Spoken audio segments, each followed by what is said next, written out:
Are you used to being called a consumer yet? Consumers. Consumer. So for a long time, I was never quite sure why Mr. Beast always rubbed me the wrong way. I'm sure the army of 12-year-olds are furiously descending, typing, "You're just jelly, bro," crying emoji. Although, recent controversies may be close to unearthing some less than ideal elements of that whole Mr. Beast operation, but anyway. The reality is it's always the way these videos are constructed that bothers me. The content is simply the YouTube equivalent of reality television. Nonsense sensationalism designed to stupefy its audience.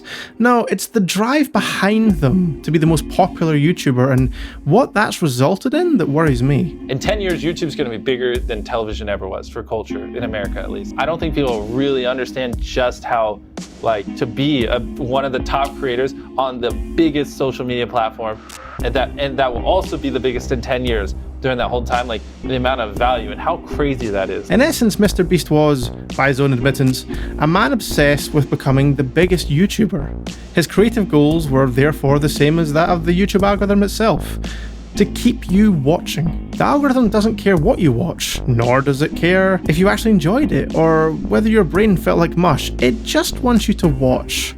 And that's it. Essentially, by studying the algorithm, you'll learn that you're more studying human psychology, right? What do humans want to watch? So Mr. Beast works his guts out to develop his formula, from thumbnail brightness to subtitle usage, all of it designed to have as many people as possible watch as much as possible. The mad scientist of YouTube, if you will, and oh boy, has he created a monster. And it's not just him anymore. He's accidentally spawned countless channels trying to copy his formula, only doing it worse. From the first second to the last, this style is meticulously designed with one goal: keep them watching. That's why the intros are yelled, flashing images, constant cuts, loud noises blasted. It's all done with the intention of overstimulating your monkey brain that was never equipped to handle this. This level of psychological manipulation that's commonly employed by both the social media platforms and the creators who inhabit them is disturbing. At this point, YouTube reminds me of a casino, but not in the way that you think. Casinos employ all sorts of tricks to keep you there, from constant light and free drinks to pumping pheromones through the air conditioning. Everything is designed in an intentional and cynical manner to keep you there and therefore make them more money. A constant element of great moments is something you want to talk about with friends or family. Something that makes you think or laugh, something that makes you inspired in some way. In our context, it's ultimately something which takes you off YouTube. YouTube doesn't like this. So actively great videos that make people want to go off YouTube, inspired or motivated, are actually not what's pushed the hardest. Instead, the goal is to keep you mindlessly scrolling. Think of what both the platforms and the creators are doing as not ways to improve their content, but more trying their best to remove your ability to click away, to keep you locked in place via psychological hacking, aiming to overwhelm your brain into a state of constant alertness, effectively to paralyze you. And this strikes at the very core of what we once considered our enlightened modern world. Individual choice is a core tenet of the philosophical beliefs that shape the ideology of Western democracy. Whether you believe it to have played out in practice or not, it was a defining principle to the great minds that tried to build a new world beyond the tyranny of monarchy. And these systems are striking at the very heart of this ideal. Technological advancements that should be used to improve the lives of all are instead being used to cynically make a quick buck by trying to bypass the very notion of choice. Charming, but it's effective. I notice certain traits in both myself and my friends and loved ones. For example, do you ever feel brain fog when you've been on social media for a time? Do you find yourself reaching for your phone and opening your app of choice without really having made a conscious decision to do so? Do you find yourself wasting hours a week scrolling through instantly forgettable content? Well, I'll bring you some more bad news. You're an addict. YouTube, Instagram, TikTok, X, and every other algorithm-based platform share the same goal. Doom scrolling is the result of a deeply addicted generation who are handed phones and computers with no idea how they would be used to program us. Funny, I thought it was supposed to be us programming them. And this goes far deeper than watching videos. It's adverts being sent to you exactly when you're predicted to be most effective. Do you know someone who's spent money on a mobile game? Algorithm. Do you know someone who's become more politically entrenched due to the articles they read? Algorithm. Do you know someone who's been given a food advert just as they started to get hungry? Algorithm. Do you know someone who watches social media videos with their brain only half on?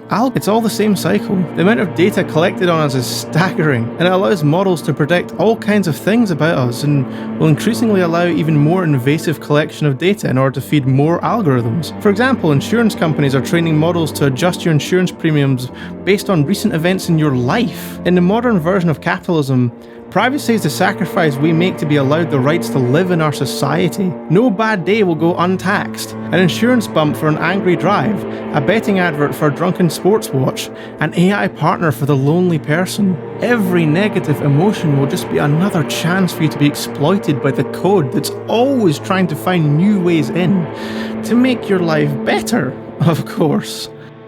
We're being dehumanized.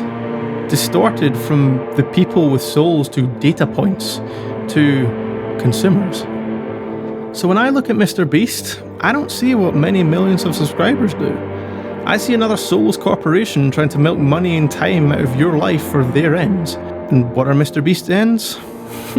No idea. Go ask the CEO. What I do know pretty categorically is that content very rarely has any greater merit. Where art is the expression of the artist, content is an expression of the audience. Content is made with the idea of who's going to watch it and why. It's not, hey, I made a cool thing. It's, we produced this because there's a market for it. It's also almost never an attempt to make a masterpiece. The platform isn't dominated by those putting months of effort into one special project. It's dominated by companies churning out content with a figurehead in front of a camera. Well, it's also dominated by those who blatantly steal the work of those who put months of artistic effort in, but I'll talk about the professional parasites known as reaction channels another time. The point is, content is never really about crafting something to make it perfect. Not in an artistic sense anyway. Perhaps the perfect overstimulation is carefully put together, but the essence of the video, beyond the flashing bullshit, isn't. Substance takes time to reveal itself. Imagine if your favourite film had been edited by a modern YouTube editor.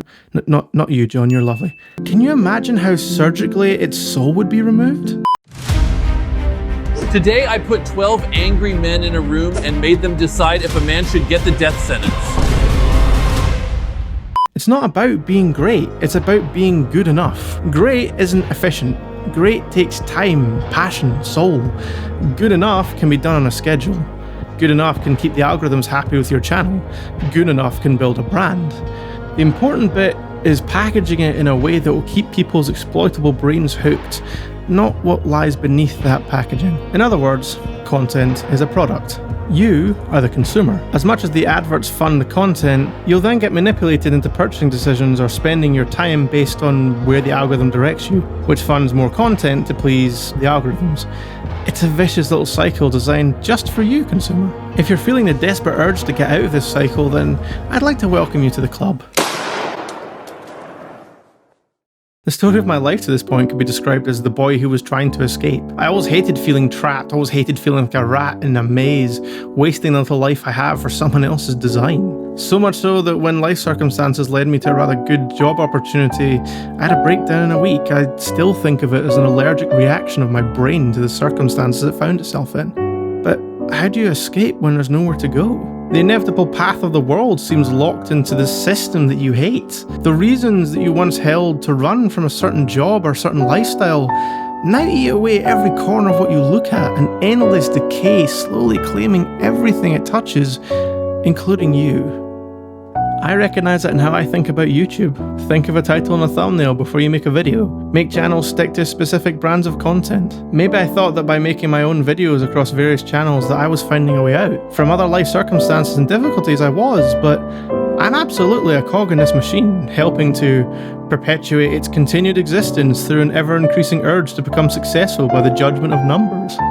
Just another cog. Just another consumer. Perhaps you'd argue the only way to win is not to play, but not playing doesn't pay the bills. To be completely honest, thinking about this stuff makes me feel ill. To recognize what's happening around you and feel so utterly helpless to stop it destroying the lives of people around you is simultaneously terrifying and nauseating.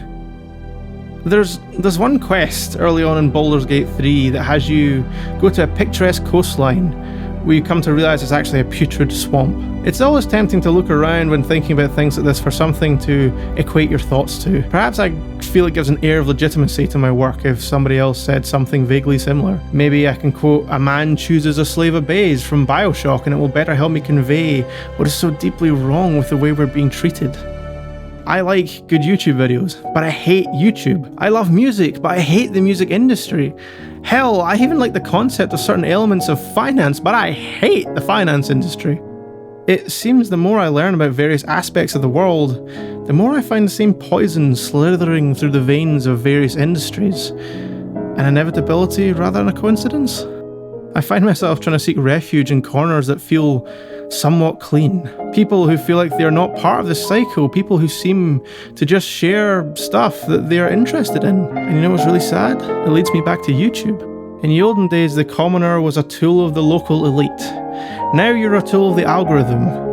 You're a product to be sold to advertisers, another part of this soul-sucking cycle of exploitation. You're a consumer. Are you used to being called a consumer yet? Well, that was a cheery old video, wasn't it? Can you tell I went to the Eric Cantona School of After Dinner Speaking? Crimes, wars will still kill us. Originally I was going to end the video here, but I wanted to end on a more positive note. All is not lost. There's still plenty of amazing things out there, places to see, people to talk to, YouTube channels to subscribe to. Knowing what we know about the algorithms, about these channels trying to manipulate you, it's a bit grandiose to say we are the resistance and start pinning up banners to our cars, but I mean, we could. More realistically, we can just be aware of what we are watching, be aware of trying to use our limited time to interact with things that are worth our attention. And this channel seeks to be one of those things, because I'm not going to ask for your time to sell your product or to cynically overwhelm your brain, but to show you this cool thing I made.